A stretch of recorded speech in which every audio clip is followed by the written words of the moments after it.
السلام علیکم ورحمۃ اللہ وبرکاتہ۔ معزز حاضرین، نوجوان ساتھیوں، آج کی ہماری یہ ملاقات میں یہ چاہتا ہوں کہ آپ کے ساتھ ایک تجربے کو شیئر کروں اور وہ تجربے کے ساتھ ساتھ آپ ان باتوں کو سمجھ سکیں جس کو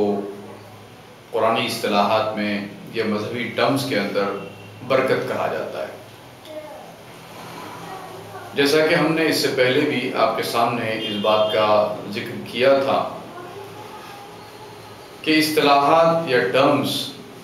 قرآن سے لی جاتی ہیں اور مذہب اسلام کی اصطلاحیں استعمال کی جاتی ہیں، لیکن اس کی جو ایکسپلینیشن ہوتی ہے،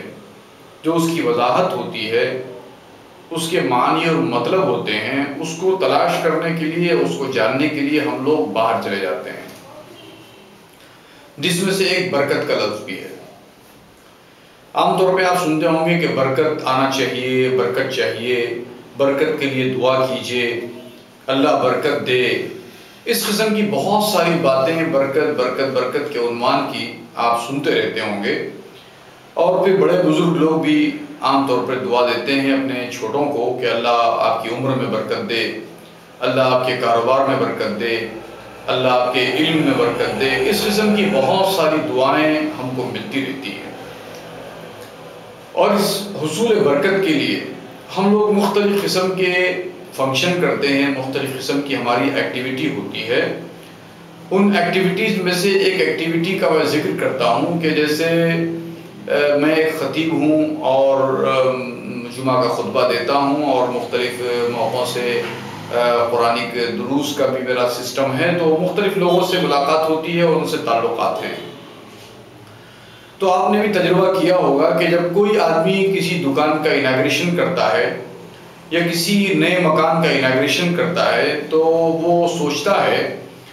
کہ اس موقع سے کوئی ایسے کام کیے جائیں جس کی وجہ سے مجھے برکت مل سکے۔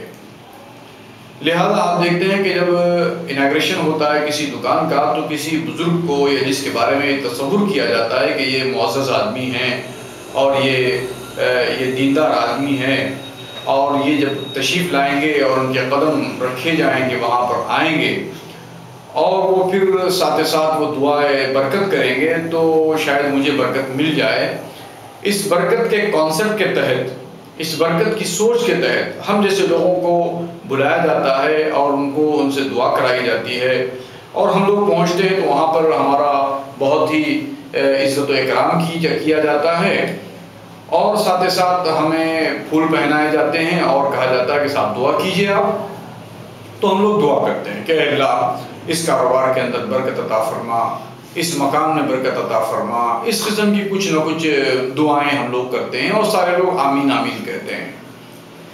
اب ایک آدمی تصور کرتا ہے کہ ان کے آنے اور ان کے قدم رکھنے اور ان کے اس قسم کی کچھ الفاظ کے ساتھ دعائیں کرنے کا نتیجہ یہ ہوگا کہ میرے کاروبار کے اندر برکت ہو جائے گی۔ تو جیسا کہ میں نے کہا کہ ایک لفظ قرآن کے اندر آتا ہے جس کو کہتے ہیں برکت، کہ جب تم اللہ پر ایمان لاؤ اور تم عمل صالح اختیار کرو تو اللہ تمہارے لیے برکتیں نازل کرے گا، اللہ تمہارے لیے زمین و آسمان سے برکتوں کے دروازے کھول دے گا۔ اس قسم کی باتیں قرآن کے اندر ہم کو ملتی ہیں۔ تو ضرورت اس بات کی ہے کہ قرآن سے ملنے والی جو اصطلاحیں ہیں، قرآن سے ملنے والی جو ہم کو خوشخبریاں ہیں، ان خوشخبریوں کے حصول کا طریقہ کیا ہو، ان کو کیسے ہم حاصل کریں، اس طریقے کا سوال بھی ہم کو قرآن کی طرف پلٹانا چاہیے کہ ٹھیک ہے، جب قرآن آپ یہ کہتے ہیں، اللہ تو آپ یہ کہتے ہیں کہ ایسے کرو گے تو ہم تمہارے لیے برکتیں نازل کریں گے،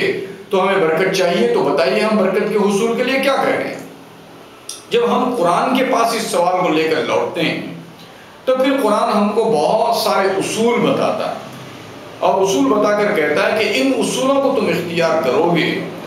تو ان اصولوں کا نتیجہ یہ ہوگا کہ تمہاری زندگی اور تمہارے کاروبار اور تمہارے گھر کے اندر برکت ہوگی۔ لہذا قرآن ایک بیپاری جب اس سے پوچھتا ہے کہ خدایا میں اپنے کاروبار میں برکت چاہتا ہوں تو کیا کروں، تو اللہ کہتے ہیں کہ اوفوا الکیل والمیزان، اپنے ناپ تول کے پیمانوں کو پورا دو، پورا کرو۔ اور اسی طرح قرآن میں اللہ کہتے ہیں کہ وَلَا تَبْخَسُوا النَّاسَ أَشْيَاءَهُمْ، کہ تم لوگوں کی چیزوں کو گھٹا کر نہ دو۔ چلیے صاحب ایک اور اصول مل گیا۔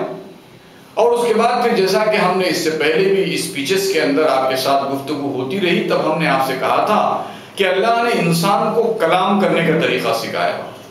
جب آپ یہ پوچھیں کہ خدایا جتنے لوگ میری دکان پر گاہک بن کے آتے ہیں یا کسی بھی حیثیت سے میرے پاس آتے ہیں تو ان کے ساتھ میں کیا کروں، تو اللہ کہتے ہیں کہ تم ان کے ساتھ قول حسن کرو، یعنی وَقُولُوا لِلنَّاسِ حُسْنًا، کہ تم سارے ہی انسانوں سے بہت ہی خوبصورت انداز میں بات کرو۔ تمہاری بات میں مٹھاس ہونی چاہیے، تمہاری بات میں خوش اسلوبی ہونی چاہیے، تمہاری کلام کے اندر حسن ہونا چاہیے۔ اب آپ سوچئے، امیجن کیجئے اس بات کو کہ اللہ نے ایک فارمولہ بتایا کہ جب تم اپنے ماحول میں ہو، جب دنیا کے اندر ہو، اور اسپیشلی ایک آدمی اپنے آپ کو کاروباری کی حیثیت سے دکان پر بٹھائے رکھا ہے، اب ایسی صورت میں وہ پوچھتا ہے کہ خدایا میں کیا کروں، تو اللہ سکھاتے ہیں آپ کو خدا کی کتاب کے اندر کہ تم لوگوں کے ساتھ حسن کلام کرو، اور سکھاتے ہیں اللہ کہ تم لوگوں کو ان کی چیزیں بھرپور دو، جو کچھ ان کا حق ہے ان کو پورا دو، اور ان کو چیزیں گھٹا کر نہ دو۔ اس قسم کے انسٹرکشنز اور ہدایات جب ایک انسان کو ملتی ہیں اور اس کو رات دن صبح شام اس کو اختیار کرنا پڑتا ہے، یہ کسی ایک پارٹ ٹائم کا کیس نہیں ہے کہ صاحب کسی کو بلا کر دعا کروا لی جائے، یا کوئی آ کر آپ کی دکان یا آپ کے مکان کے اندر کہہ دے کہ اللہ اس دکان یا مکان کے اندر برکت دے دے تو آپ کو برکت مل جائے گی، بلکہ اللہ نے اس برکت کے حصول کے لیے، کیونکہ آپ کو ہر دن برکت چاہیے، چونکہ آپ کو ہر دن جو ہے برکت چاہیے آپ کی دکان کے اندر، آپ کے مکان کے اندر، تب اللہ کہتے ہیں کہ تم ہر آنے والے گاہک کے ساتھ اپنے تول کو پورا کرو، تول کے اندر کمی زیادتی کمی نہ کرو، اور اللہ کہتے ہیں کہ اپنے تول کو پورا کرو اور لوگوں کے ساتھ حسن کلام کرو۔ اب اگر ایک انسان کو یہ سمجھایا جائے کہ دیکھو جس چیز کی تلاش تم کو ہے، یعنی جس کو تم برکت کہتے ہو، جس کو تم خیر کہتے ہو، وہ اگر تم کو چاہیے تو اللہ نے یہ طریقہ بتایا ہے کہ تم اپنے معاملات کو ایسے ایسے ایسے ایسے فلفل کرو۔ اب اگر ایک آدمی اس طریقے کو اختیار کرتا چلا جاتا ہے تو آپ خود سمجھ سکتے ہیں کہ اس کے ریزلٹس کیا آنے والے ہیں، اور جو کچھ ریزلٹس اس کے آنے والے ہیں، جو کچھ نتائج اس کے آنے والے ہیں، ان نتائج کو آپ خود کہہ سکتے ہیں کہ یہ برکت والے نتائج ہیں۔ اور جیسے آپ کہتے ہیں کہ صاحب ایک لڑکے سے آپ یہ کہیے، ایک لڑکا یہ کہے کہ حضرت میرے لیے دعا فرمائیے کہ میری تعلیم میں برکت ہو اور میرے امتحان اچھے جائیں اور مجھے اچھی کامیابی ملے۔ اب اس قسم کی دعا کسی بزرگ سے کراتے ہیں آپ تو یقیناً وہ بھی دعا کر دیں گے کہ خدایا ان کی تعلیم میں برکت عطا فرما، ان کی عمر میں برکت عطا فرما، ان کے پیسے میں برکت عطا فرما۔ اب اس کے بعد جو فنکشن آپ کو بتایا جائے گا، وہ فنکشن یہ بتایا جائے گا کہ وَالْمُوفُونَ بِعَهْدِهِمْ إِذَا عَاهَدُوا، اور تم اپنے کیے ہوئے کمٹمنٹس کو فلفل کرو۔ اب صاحب ایک طالب علم یا ایک اسٹوڈنٹ سے یہ کہا جائے گا کہ تم اپنے کیے ہوئے عہد و پیمان کو پورا کرو، تو لہذا ایک لڑکا اپنے ماں باپ کے ساتھ ایک عہد و پیمان کیا ہوا ہوتا ہے، وہ یہ کہتا ہے کہ میں اچھے رینک سے پڑھوں گا، میں اچھی جستجو اور محنت سے پڑھوں گا، مجھے اچھے اسکول شریک کروائیے،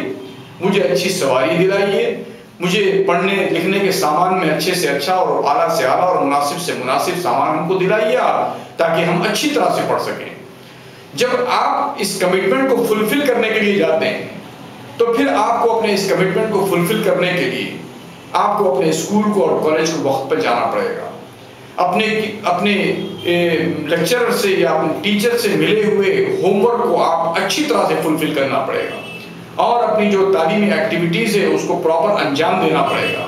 جب ان تمام چیزوں کو آپ اچھی طرح سے فلفل کریں گے تو اس کے ریزلٹ کے طور پر، اس کے نتیجے کے طور پر جو چیز آپ کے حصے میں آئے گی اس کو کہا جائے گا خیر آیا، اس کو کہا جائے گا برکت آئی۔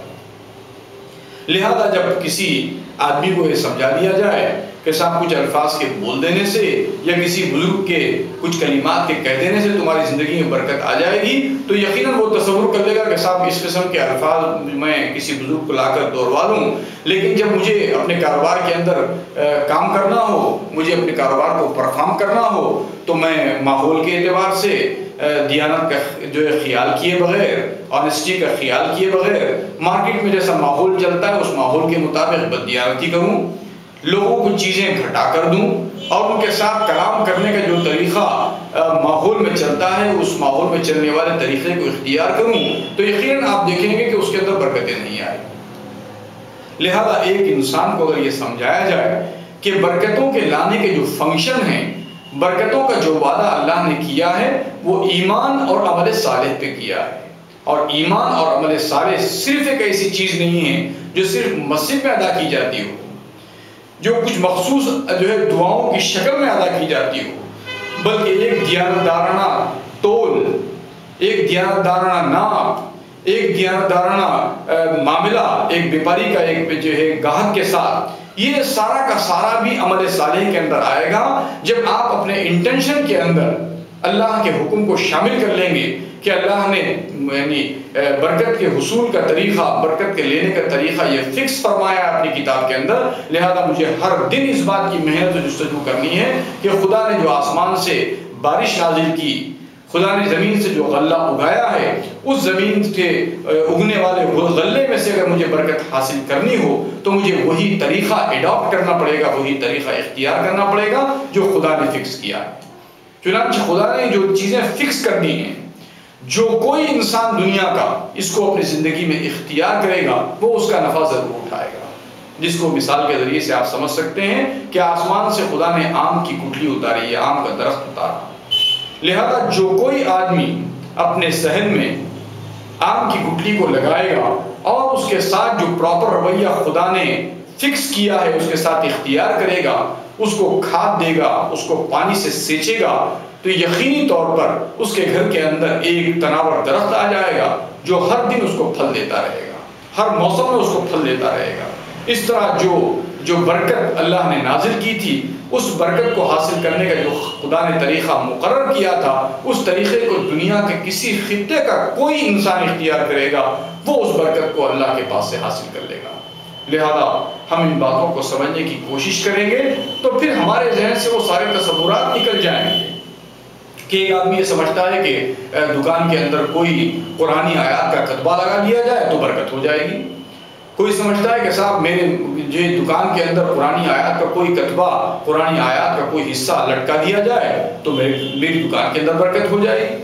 حالانکہ ہونا تو یہ چاہیے کہ قرآنی آیات کے جو انسٹرکشنز، جو ہدایات ہیں، کاروبار سے متعلق ہیں، گھر بار سے متعلق ہیں، گھر میں برکت کی بھی بڑی باتیں ہوتی ہیں، لوگ خواہش مند ہوتے ہیں کہ گھر میں برکت ہو،